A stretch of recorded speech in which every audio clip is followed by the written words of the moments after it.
Shalom, saudara yang dikasihi Tuhan.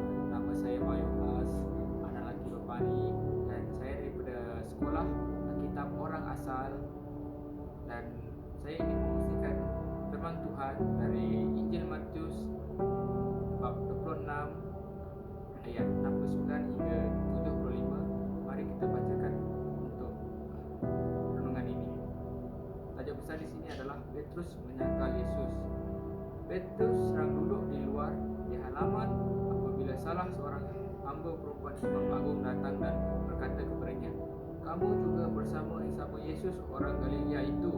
Tetapi Petrus menafikan hal itu di hadapan mereka semua.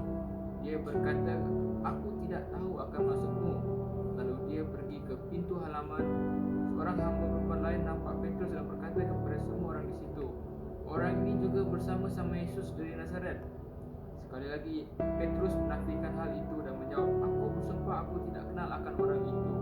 Tidak lama kemudian orang yang berdiri di situ datang kepada Petrus dan mereka berkata, "Tentu kamu salah seorang pengikut Yesus. Tuhanmu menghentikannya." Lalu Petrus bersumpah, "Biarlah Allah menghukum aku jika aku berdusta. Aku tidak kenal akan orang itu." Pada saat itu juga ayam berkokok. Maka Petrus teringat bahawa Yesus sudah berkata kepadanya, "Sebelum ayam berkokok, engkau akan menyangkal aku 3 kali." Petrus keluar dan menangis terseduh-seduh. Inilah firman Tuhan.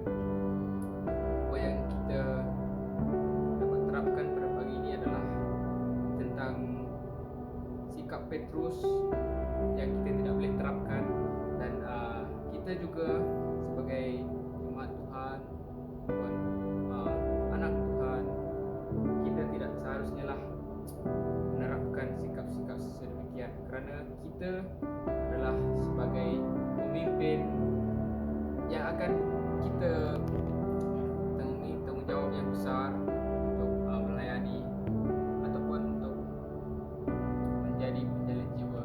Dan pada hari ini saya juga ingin mengungsikan sedikit ataupun memberi dorongan kepada kita semua pada hari ini, bahawa kita sebagai umat Tuhan, umat Allah, kita tidak seharusnya berbuat demikian, kerana kita sudah diampuni ataupun sudah dibebaskan daripada dosa oleh Yesus Kristus sendiri.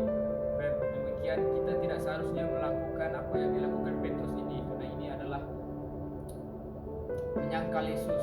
Tapi di dalam kitab juga berkata, jika kita mau mengikut Yesus, jika kita mau mengenal Tuhan ataupun mengikut Yesus, kita harus menyangkal diri kita, bukan diri Tuhan ataupun bukan diri Yesus Kristus.